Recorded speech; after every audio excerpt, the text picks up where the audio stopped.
नमस्कार प्यारे मैथिल चैनल पर स्वागत है।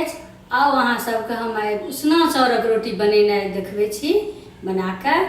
और अहाँ सब देखियो, हम सब बचपन में बड़ खेने छी, हमरा सबके बड़ नीक लगै छलै। अगर हम सबके नीक लागत तऽ हम सब बना के खेबै। एहिले हमरा की सामग्री चाही तऽ बस उसना चाउर चाही, जकरा हम भूजि के हल्का पीस के रोटी बनेबै। और ओहिमे हल्का घी, बहुत कम नाम मात्र ले घी देबै। हम सब बिन घीओ के बना लै छलिए, लेकिन हम अखन घी दऽ के बतबै छी। बड़ सुंदर सोनगर लगै छै। यह हमरा दूटा चीज चाही। आब हम ई चाउर के चूल्हा पर हम चढ़ा देने छी।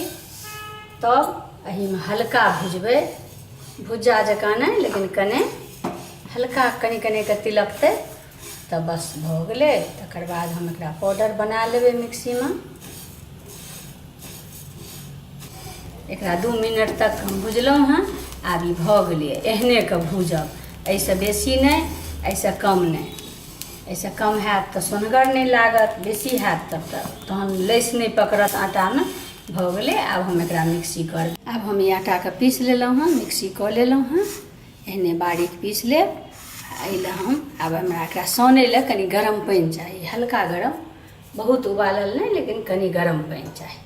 तऽ आब हम एहिमे गरम पानि दऽ देबै। धीरे धीरे एकरा सानबै।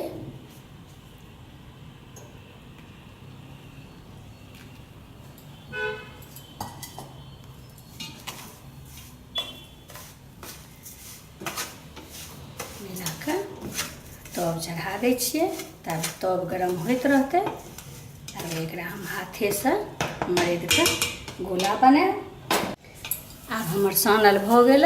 गरम पानि से सानि लेलहुँ। तकर बाद हाथ में ठंडा पानि लगा लगा के एकरा कनि मरदऽ बेसी पड़ै छै, तऽ एकरा एना एना कऽ के मरद के 5 मिनट करीब मरदबै, तहन ई मुलायम भऽ जायत। तहन सबटा के समेट के एना एना के गोला बनेबै।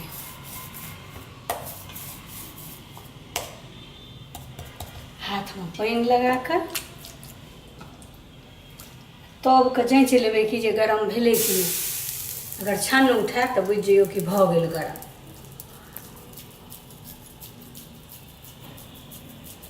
धीरे धीरे एकरा चोंगिए नहीं कहै छै लोक, गट्टी के चोंगियबै छै। एना कऽ के तकर बाद हाथ में लऽ लेबै, हाथ में पानि लगा लेबै। ताबे हम तब पर कने हल्का घी दऽ के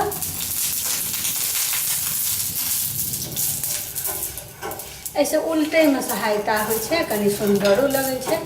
नाम मात्र घी छै, बेसी घी नहीं देल छै।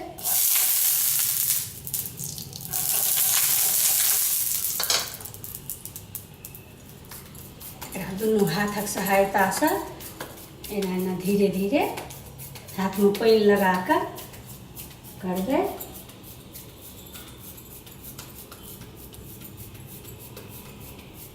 भऽ गेल।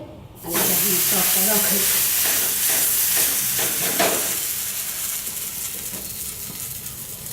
आँच के तेजे रखबै।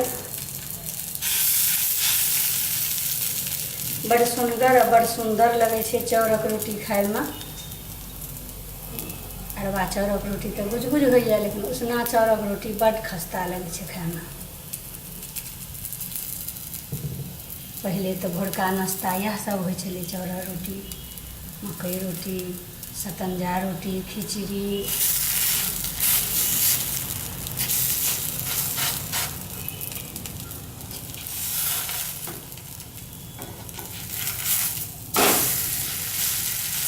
एक कर भऽ गेल, आ दोसर कर में होइए।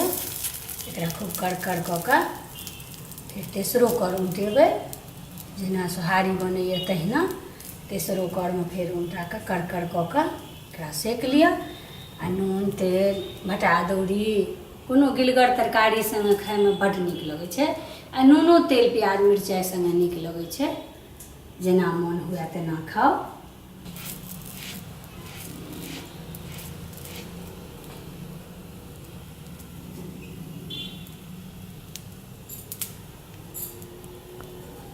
आब ई बनि गेलै, दुनू तरफसँ करकर भऽ गेलै। एना कऽ देख लेबै, बुझ नहि यऽ, करकर यऽ तऽ भऽ गेलै। एना कऽ बना कऽ अहूँ सब खइयौ आ देखियौ केहन लगै छै, बहुत सुन्दर लागत। बना कऽ खइयौ। आब हमर रोटी बनि कऽ तैयार अछि।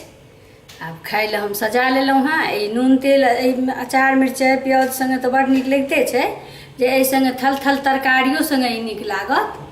आ एखन हम बना कऽ देखेलहुँ हँ, अहाँ सबके नीक लागत तऽ हम आओर एकर मड़ुआके रोटी, चाउरक रोटी, मकइके रोटी, सब चीजके मोटका रोटी होइ छै, जे हम बना कऽ वीडियो देल करबै। अहाँ सब देख कऽ बनायल करब।